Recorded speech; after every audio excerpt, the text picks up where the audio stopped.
Isang mapagpalang araw po sa ating lahat, katiits mula dyan sa Luzon, Visayas, and Mindanao. Dyan po sa Zamboanga, dyan po sa labas po ng bansa, sa Mexico.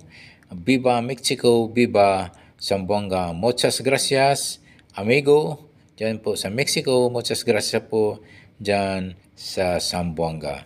Ako po muna ay nagpapasalamat po ng maraming salamat po sa inyo mga aking subscribers, sa aking followers, sa aking mga viewers na rin. Thank you so much. Ito po ipatuloy niyo pong sa panonood po, sa pagsuporta po sa aking YouTube channel. Bagamat ito'y maliit pa lamang, ito'y bago pa lamang.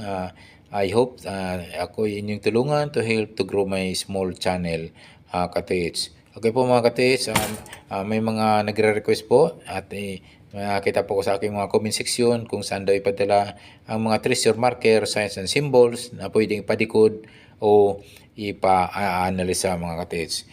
Pwede nyo pong ipadala po sa aking Facebook page, Alejandro Sanchez.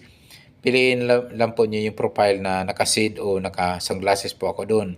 Marami po kasing Alejandro Sanchez po na aking kapangalan na lumalabas po dyan sa Facebook page mga katiits. So, ang inyong gagawin, piliin nyo po yung Alejandro Sanchez na naka-shade o naka-sunglasses po ako mga katiits. At doon nyo po pwedeng ipadala yung mga picture nyo regarding sa pagdikod at pag-analisa ng mga treasure symbols, treasure sign, and treasure markers mga katiits.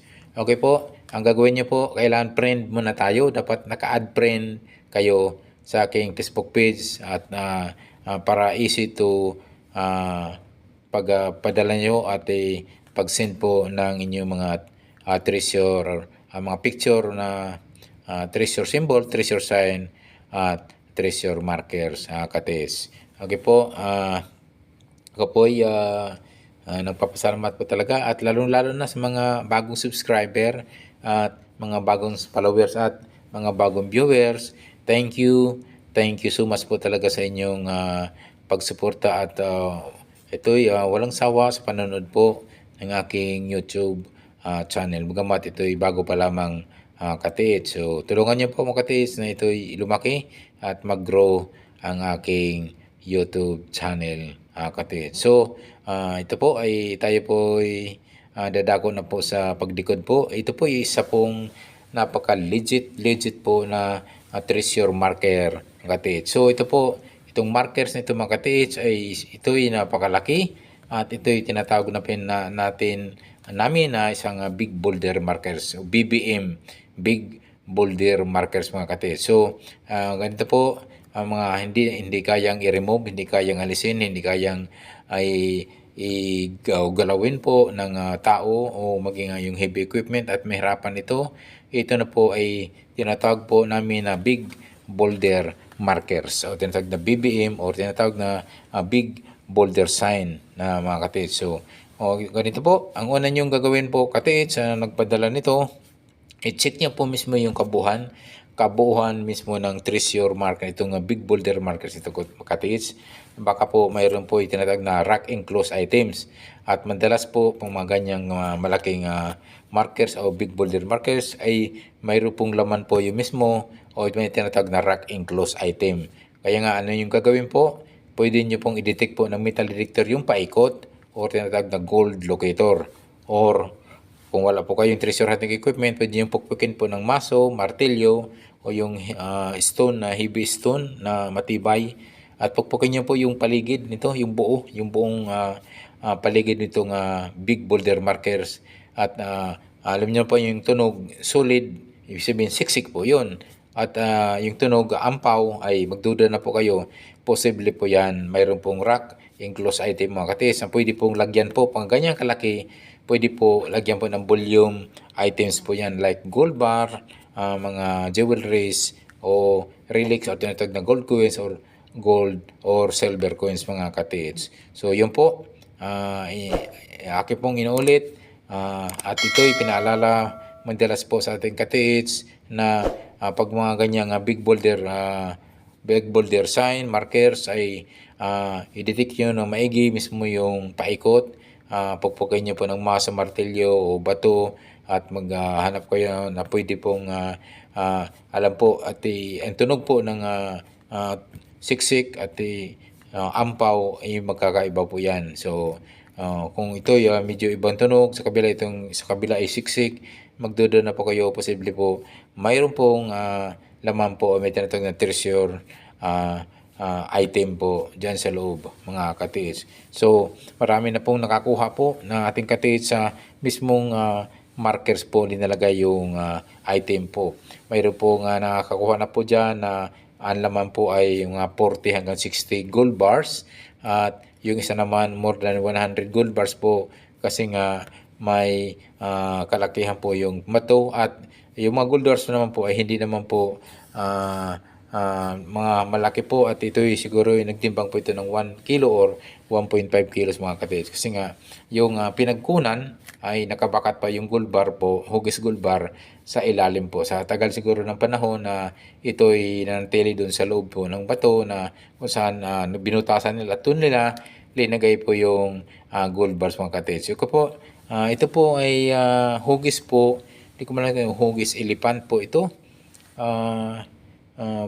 Kanya na po ang mag-determine po kung ano pong hugis nito at isa pong ginawang big boulder markers mga katiits. Okay po.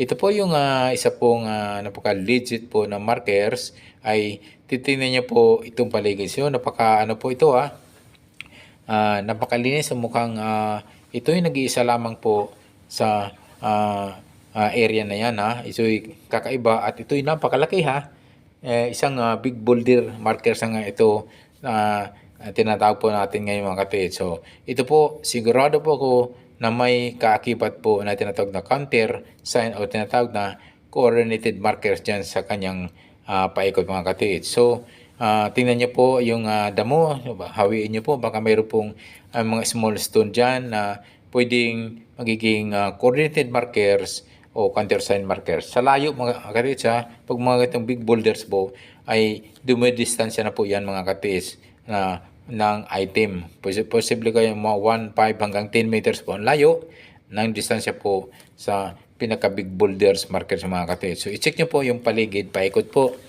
ng inyong treasure hunting equipment like metal detector, gold locator mga katiits. So yung distansya po dyan 1, 5 hanggang 10 meters po ang layo. Pakicheck nyo po yung paikot po, yung apat na kanto, apat na sulok, north, south, east, and west mga katiits. Posible po kasi may mga counter sign, may mga coordinated markers po yan na hindi ganong kalayuan po sa mother markers na ito mga katiits. So yun po ay isa po sa inyong pakitingnan po yung paikot po ng itong big boulder markers mga katiits. So isa pong hugis elephant po, parang so elephant ka na siguro at mayroon siyang guhit po na isa at may mga naka-engrave po at sigurado po ay para siyang mayroon siyang isang guhit at isang bilog at para siyang kung ating ikakunik yan ay pwedeng 10 meters po. So yung area po na sinasabi kong posibleng may countersign, mayroong coordinated markers, itong apat na sulok. Itong apat na sulok, west, east, north, and south. So, i-check nyo po dyan ng 1, 5 hanggang 10 meters po ang layo po mula dito sa big boulder markers. Na posible po na nandoon o posible po ay nagtutukoy po ng direction po sa itong item na ito kung saan po nakatago mga katiits. So, kung ito po ay isang mother marker lang talaga, so mayroon pa tinatawag dyan na counter markers or coordinated markers yan sa di gaanong kalayuan. Sabi ko nga sa distansya po ng 1, 5 hanggang 10 meters po ang layo sa pinaka big boulder ng mga katiits. So, yun po mga katiits, pagdidikod po sa pag-analisa, sa pag-aanalisa po ay tayo po ay nakabase lang po sa mga naka-engrave, naka-pinpoint, kung saan may mga araw, tulad dito elepante, kung saan siya nakatingin, kung saan po yung kanyang ulo o buntot mga katiits. So yun po yung mga senaryo po na atin pong i-consider na mga arrowhead na pwede po nating puntahan yung mga direksyon na yan kung saan yan ay nakaturo, katiits. So huwag niyong kakalimutan po na i-check niyo po yung paikot po, north, south, west, and east mga katiits. At yung mismong markers i-check niyo po, i-detect niyo po yan. Pwede niyo pukpukin po ng mas martilyo, baka may rock enclosed item po yan na pwede pong mayroong laman niyang pinakamagandang pong treasure marker na ito ay tinatawag na nga natin na big boulder markers, katiits. So yan po, alalahanin niyo po kapag mga ganito ng kalaki at tinatawag namin na big boulder markers, mayroon po talaga niyang counter sign o tinatawag na coordinated markers na hindi ganong kalayuan po dyan sa big o mother markers ng mga katiits. So ito po, itong guhit po na ito yung naka-align po sa mga in between po west and south. So i-check nyo po dyan sa layo po ng same distance 1, 5 hanggang 10 meters po. So ganun din po yung kanyang east. I-check nyo po ng 1, 3 hanggang 7 meters po ang layo. So yung west niya, i-check nyo rin po ng 1 hanggang 7 meters pwede ang layo. Pwede na po yan. At yung kanya pong south area, yung north area, 1, 3 hanggang 7 meters. I-check nyo po baka mayroong mga countersign or coordinated markers sa area yan mga katiits. So yung kanyang pinaka south area, ganun din po ang distansya. 1, 3 hanggang 7 meters, katiits. So yun po mga katiits, sana po ay nasundan po at sana po ay nakuha po ng ating katiits po natin nagpadala nito na napaka-legit marker na kita po nila sa kanilang lugar mga katiits. Okay po, ako po ay nagpapasalamat po sa mga subscriber, followers at mga viewers. Thank you so much po na sa walang pagsawang pagsubaybay po sa aking YouTube channel. Bagamat ito'y maliit pa lamang, bagamat ito'y hindi pa ganong malaki, sa inyong tulong katiits, please help to grow. Tulungan niyo po na lumaki po aking YouTube channel. At ang tema po ng aking YouTube channel ay isang pagdidikod o pag-analisa ng mga treasure symbols, treasure sign, treasure markers, katiits. Ito po ay ako po ay nagpapasalamat po ng maraming salamat po talaga sa inyo mga katiits at yung mga nagpapa-analisa, nagpapadikod at yung mga nakaraan na rin po, yung mga nagpapadikod sa akin. Thank you so much po at ako po inyong napili sa pag-analisa po at pagdidikod po na yung item po o yung treasure markers na inyong pinadala po sa akin. Okay po, ako po humingi po ng favor, baka naman pwede po yung mga bagong subscriber, bagong followers, bagong viewers na hindi pa po nag-subscribe, please subscribe. And also don't forget to hit the notification bell button para updated po kayo sa mga video ko pang ipapalabas po dito, katiits. Okay po mga katiits, maraming salamat po talaga sa inyo sa pagtangkilik po ng aking YouTube channel. Okay po, sana po ay tayo'y pagpalain na po ng poong may kapal. Tayo po ay makahis na po mula dyan sa Luzon, Visayas, Mindanao na katiits po natin na naghahanap po ng treasure item po ng mga Yamashita treasure sa ating bansa. At ako po ay nagpapasalamat po at thank you so much katiits. Sana po tayo pagpalain ng po may kapal at sana po tayo ay makahits na. Tayo mga treasure hunter dyan sa Luzon, Visayas at Mindanao at dyan po sa labas po ng bansa, katiits.